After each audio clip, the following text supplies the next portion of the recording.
Welcome to Car Therapy, a podcast striving to connect people with genuine discussion and gain perspective about people's trauma. For the sake of privacy, every name on this podcast is a pseudonym. My hope is to create a community for people to feel connected and understood. I believe one of the greatest human desires. I fucking hate it. Stand up for children. You're putting them in an environment that they can't escape.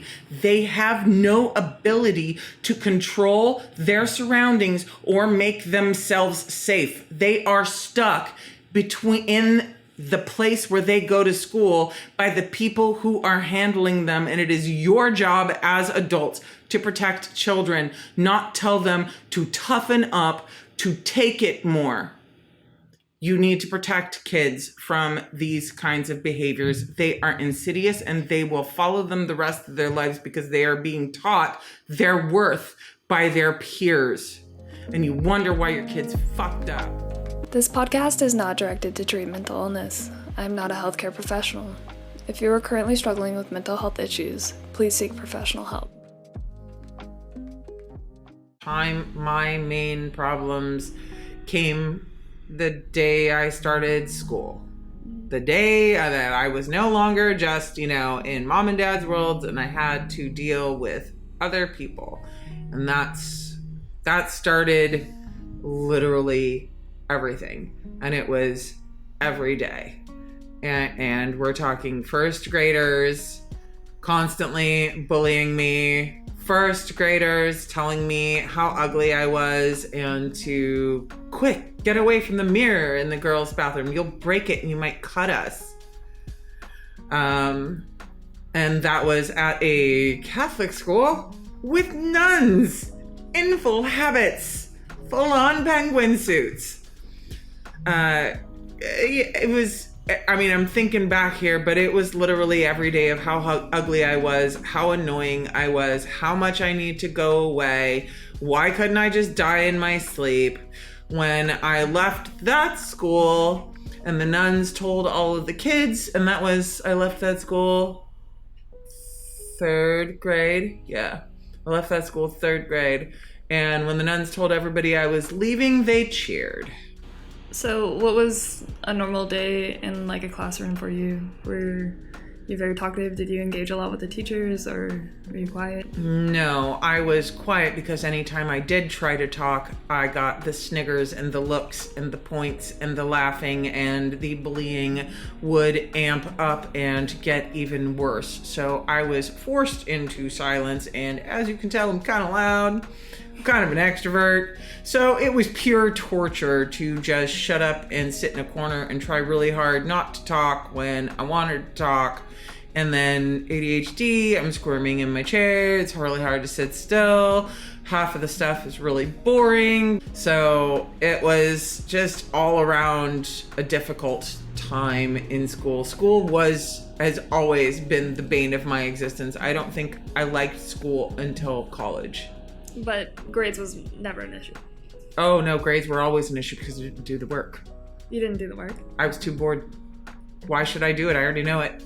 Why do I need to prove to you that I already understand this information? I don't want to do homework. I already did it in class. I've already proved to you that I can do these things. So why do I need to do anything? And so here I am. I'm leaving the first school, and I think to myself, finally, because I think it's just these kids. At this point, I'm not convinced it's me yet. I'm convinced it's the kids. Then I moved to the new school, and it starts up day one. Ew, gross. How fucking disgusting are you? Why did they let you into our school? And that's when I knew, clearly, I am ugly. I am this troll. I don't deserve to be on this planet. I don't deserve to be here. I'm a burden on everyone else around me because clearly, no matter where I go, everybody is telling me that these are my qualities and that I have no worth.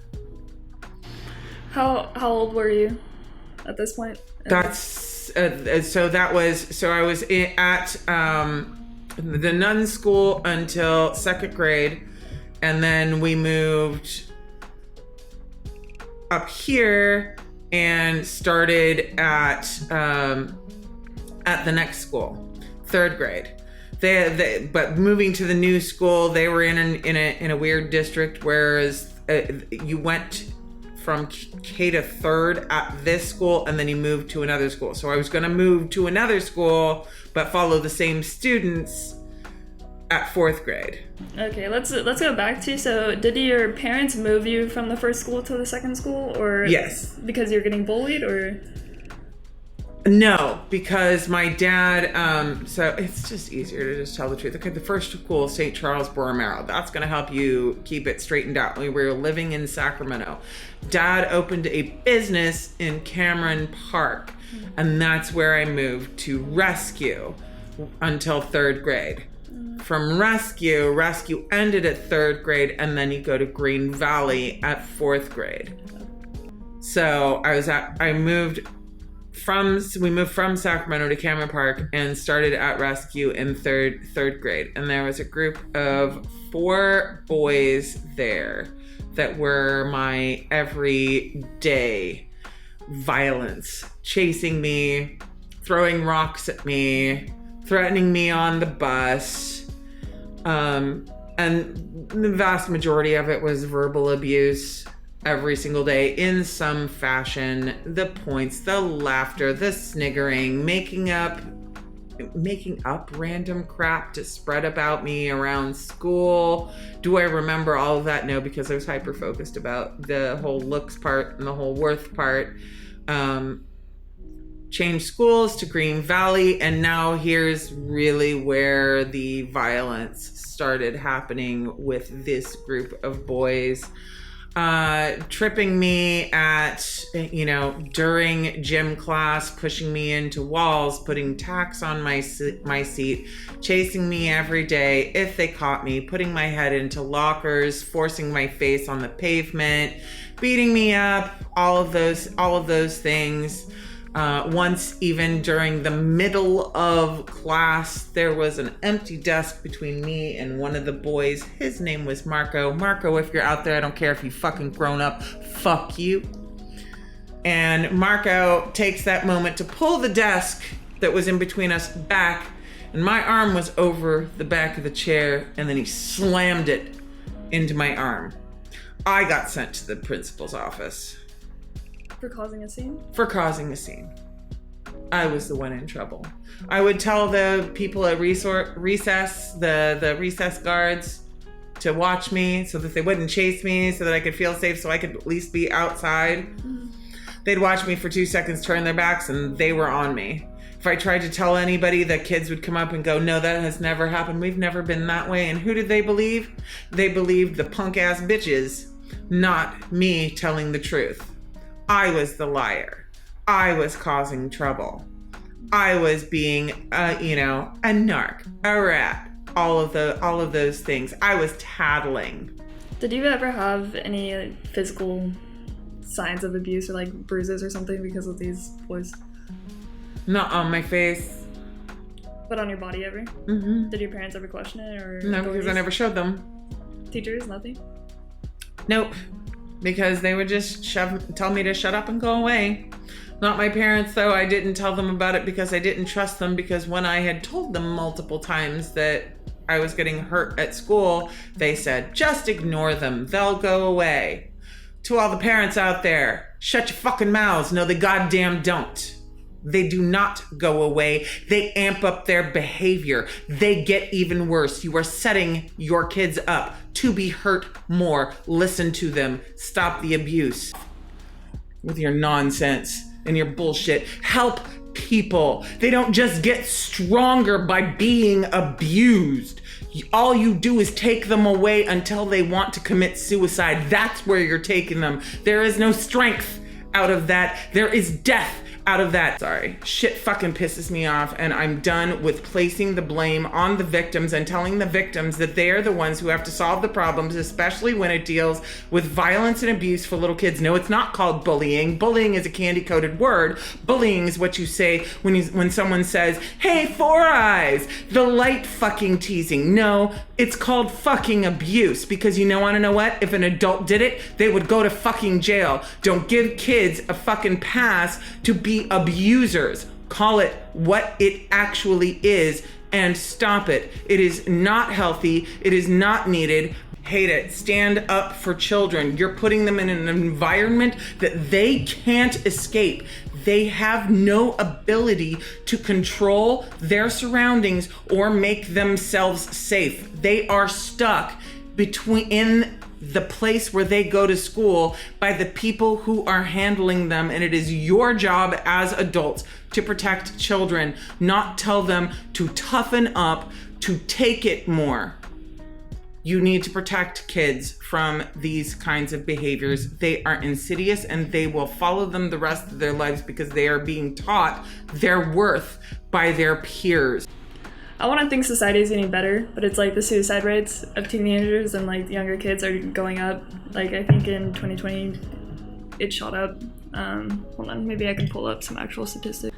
The rate of suicide amongst young people age 10 to 24 increased nearly 60% between 2007 and 2018. And I mean, there's a lot to say about that with the use of internet and screen time and stuff. And I think people are fucking relentless online. Right? And Reddit's the perfect example. Like everyone in there is anonymous and they just fucking tear on anyone at any chance you get. I mean, I would imagine that it's worse now with just that easy access of, because you're getting constantly berated at school, but it's like it could even not stop at school. You go home and the abuse can continue, right? Absolutely. And people and kids nowadays, so just to let y'all know, I am 46. So this was pre the interwebs. Okay, so the teachers single you out as being the distraction, as being the main problem in the classroom. Are you getting written up, like sent to the principal's office, stuff like that? I'm going to detention. I'm forced to stay after school sometimes. And now that I think of it, maybe they put me in suspension during lunch so that I wasn't going to be around near my aggressors, but that was never communicated to me. So I felt I was the one in trouble because I felt they should be putting the boys into suspension and detention, not me. Yeah, the victim. Yeah, I was the victim in the situation, not the aggressor. So do your parents start noticing? Does anyone notice? Well, there does come a turning point, and I guess there was some noticing from my parents in the background that I hadn't realized, because there was an incident, and that was during PE, and it was double dutch. They were doing double dutch. And this one girl who liked to join the boys started getting in my face and started pointing her finger at me. And I don't even remember what she was saying, but she's doing the repetitive pointing, but then she gets closer and closer, and finally she starts tapping on my fucking forehead, and I punched the bitch in the face. I broke her nose in 3 places and both her cheekbones. Holy shit. And they, of course, were going to suspend me and send me home from school. And my mom apparently told them, nope, that is not happening.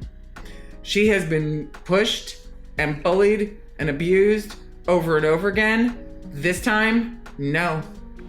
Now, unbeknown, she didn't tell me this. It wasn't always communicated within my family of what was going on behind the scenes.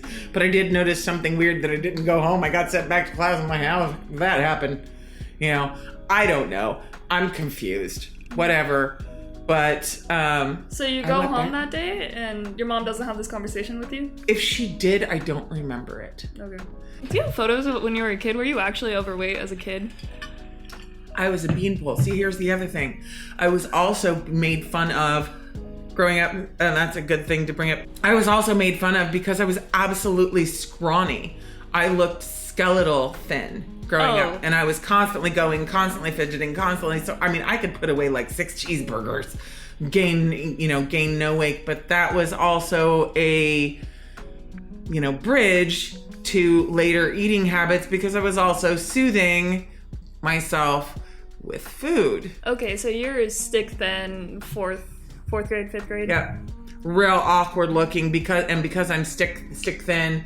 My nose looks sharp. Everything is sharp, and I'm still beating myself up. I was just a child, but I was tall. I was awkward. I was gangly. I was in the back row with the boys in every single photo. All the cute little girls are at the front. Oh, little pretty.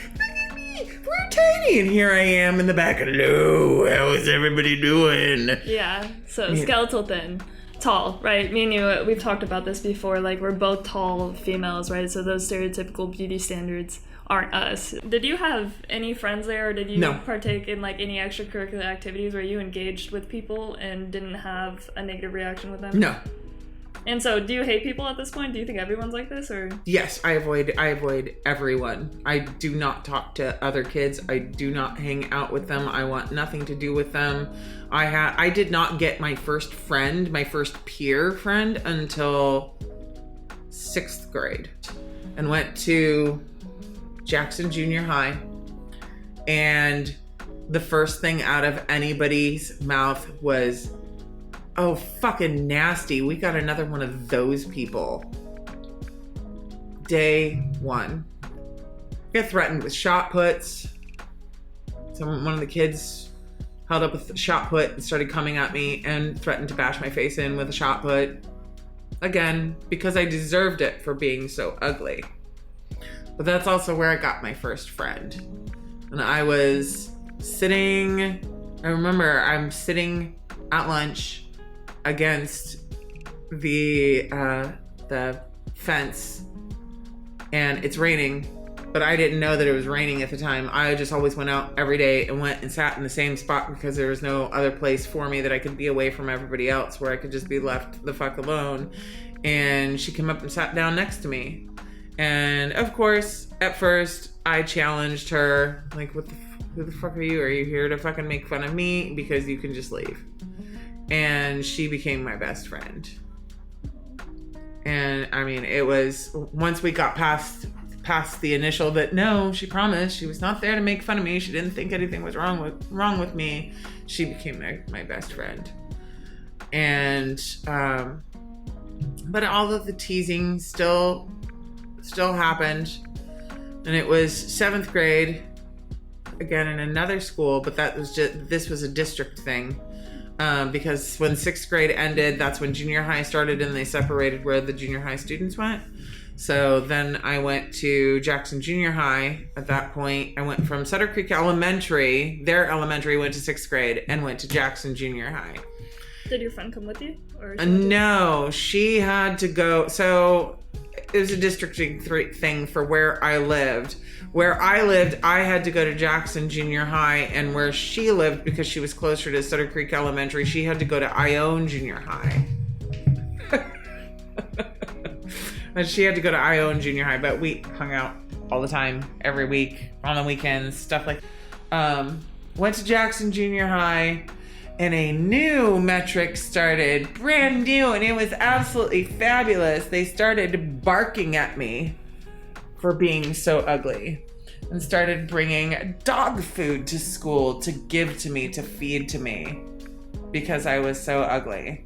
This is also where somebody brought some bullets in a bag to me, telling me to go home and use them on myself so they wouldn't have to see me anymore.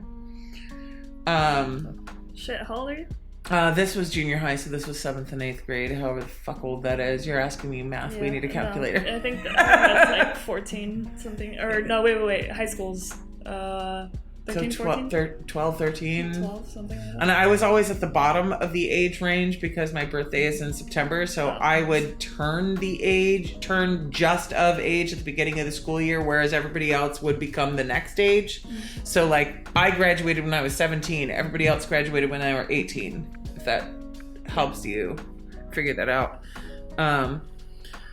And then there for 2 years and moved up to Argonaut and Amdor. Well, Argonaut first, and freshman and sophomore year at Argonaut. Most of this is just a lot of the same thing.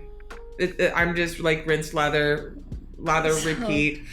I've been in hyper vigilance in the school situation since like 3rd grade at this point, and I'm still very much like, I pay attention to every single person, every single word that's coming out of every single mouth, every look on every single face. Who's pointing at me? Who's sniggering at me behind my back? What did they just say? Was it about me? Are they talking about me? Are they making up news stories? This was a constant thing that I was going through. It was a battlefield for me. School was a battleground. It's just crazy to me that you change schools and this keeps happening, right? And so it has to tell you and reinforce that it is you. And that it is me. And I left out something amazing. 6th grade, I got a therapist through the school, and I went to the first meeting and I started telling him what had been happening, trying to, seek help from the counselor. And the counselor said, well, what did you do? What did you do to cause this? They're making fun of you because you suck. What did you do? Great. Now the adult is telling me, well, clearly I deserved it. This is what I did. I existed as an ugly person. Well, that's something that our brains try to do, is what's causing this, right? And even I was doing it, like, oh, were you talking about in class? Were you giving them a reason to point fun of you? Like, what is this? And I was making sure that I had the correct clothes, the correct shoes, the correct words, the correct actions in class. I would try to model my behavior, based on other people. Oh, they sit that way, so I will sit that way. So maybe if I sit this way, that would work. I went down to even the micro level of trying to figure out what to do. And it wasn't until in between my sophomore and junior year. So 2 things happened there. So, 3 things happened. So that's when I got my period and started developing. But between my sophomore and junior year, that was the year that I decided to fuck all of them. I hate all of them, and I want to be nothing like all of them. And I redid my entire wardrobe. I wanted not a speck of clothing that anyone else owned. I did not want to be anything like these people. I was absolutely done with them. And my parents also got permission for me to be in 2 schools at the same time, because Argonaut did not offer drama and Amador did. So I would do half day at Argonaut at the beginning of the day. So I'd take the bus to Argonaut, and then half day would come lunchtime. My mom would pick me up and take me over to Amador, and I'd spend the rest of the day there and spend that in drama class. And that's finally where I fucking got along with people. Of course, my own kind, the other dramatic weirdos. But this is also the time when it felt like if anybody was laughing in the hallway, because I could go, it's because of my shirt. So it becomes this thing where you want to distance. It sounds like you want to distance yourself as much as you can from these people. Like, I can't connect with you, and so I don't want to look like you. I don't want to have anything to do with you. I don't want to be like you, and I can't connect with you. I don't want to get along with you. You all are clearly awful, and I don't want any part of this. I'm done. Mm-hmm. Down to my shoelaces. Done. Mm-hmm. And funny enough, that's actually when people left me alone. What's your self-worth like at this point? Right now, despite how fucking heated I am, actually, I kind of like myself right now. But this that was only recent. That was a recent, light switch that went off in my head finally. Recently, like now. Recently, like now. This has never been my norm, being able to look in the mirror and be like, not bad. Oh, let's back up for this, because you just triggered it. I remember a conversation we had a long, long time ago. You told me they used to cover all your mirrors. Did I what? You had your mirrors covered. Yep. Before. I did. And so, how old were you then? That was all my life. All your life? Yes. You had your mirrors covered? I had my mirrors covered. From starting when? Starting I avoided, the earliest memories is avoiding them at 4th grade. By high school, I had them covered. By high school. And so, can you talk a little bit about your self-worth in, like, you know, middle school, high school age? Like, do you remember staying up at night, like, traumatized, like, thinking about these things? Or Oh, I wanted to die every day. I would hope for it. I would pray for it. I would spend all night appealing to the gods of the universe to please kill me overnight so that I could be done with all of it. I didn't want to be there. But I also didn't have it in me to go and slice my wrists or blow my brains out or anything like that. Did you have any type of self-harm that you did? Not really. Not in that I would punch my legs because I could get away with that in winter. But you're also talking to somebody who is also supremely devious and didn't want to get caught. So I didn't want anything that would have to show, would accidentally show. And my legs were really easy to cover. Yeah. So I'd basically just beat up my legs, or I'd hit my head up here at the top of my skull to cause pain in a way that couldn't be seen. Did you feel alone? Yes, I can tell you there were many journals filled with me feeling like I was walking, like the world was a mall and everybody was on the inside of this mall and there was glass storefronts everywhere and I could see all of them, but none of them could see me. So I was completely invisible on the outside. I did not belong in any way, shape, or form, and nobody even knew I existed. Do you think that affected, like, your extrovert personality you have now? I think some of it might have been compensation, but I couldn't tell you where or what. But it probably was compensation. Well, I can't be good looking, so that's off the table. So I might as well make sure that I'm a good person and I can make them laugh and I'm a good friend and that I can, you know, I'll sing when I have the opportunity because it's the only thing that I had going for me. I'll, you know, be amazing on stage and I'll do all of those things because that's the only place that I could be good. Yeah. And so you lean into it, right? Entertain when you can and lean into the people that accept you, and that's you being on stage, that's you being, you know, that's your form of being extroverted.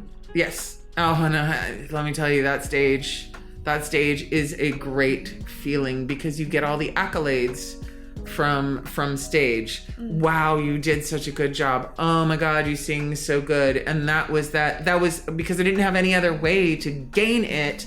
That's how I would gain some sort of self-validation because I couldn't gain it any other way. And what's funny is, to me, it feels like proof that even though I'm ace, I know this is going to make no sense to some of you. It sounds very hypocritical. Even though I was ace, I was constantly trying to date. And I don't know what they were seeing, but I can tell you how it feels. I never got flowers. Nobody ever paid for my fucking coffee. People wouldn't talk to me in the bar. You know, the modern days of the app, they swipe whichever direction on me because nobody writes me. Here I am, I'm 46. Nobody contacts me. Nobody hits on me. Nobody does anything. They do to everybody else. So what's the common denominator? I'm not attractive. Because what do they all say? The people we don't talk to are the ones we don't find attractive. And so how is that not constantly reinforcing? Exactly. Yeah. And have you ever heard of negative belief cycles? Yes, I have. And that's something that another friend of mine has talked about. And she said, when you go to the club, you aren't approachable. You look like you're going to kill everybody that's going to come up to you. But that's the hypervigilance. Yeah, I'm constantly hold on. paying. Sorry, go ahead. I wanna pause for a second and just explain negative feedback loops for anyone that doesn't know it. So negative feedback loops is like you're bad at math and you think you're bad at math, and so you don't do your math homework and then you fail the test, and that reinforces that you're bad at math. And so I have a feeling that maybe some of this is that, right? Because I'm looking at you right now and you're not ugly, you know. Thank you. I feel like so many people have shit that happened to them and they just never were able to deal with it, you know? And I think that's what leads to alcoholism and drug use and suicide and stuff like that. And so just, I don't care that it took you to be 47 to get there, but I'm fucking glad you're here, you know? Thank you very much. I appreciate it. I want to thank you for listening to this podcast. If you are interested in being on the podcast, please email cartherapypod@gmail.com. Thank you.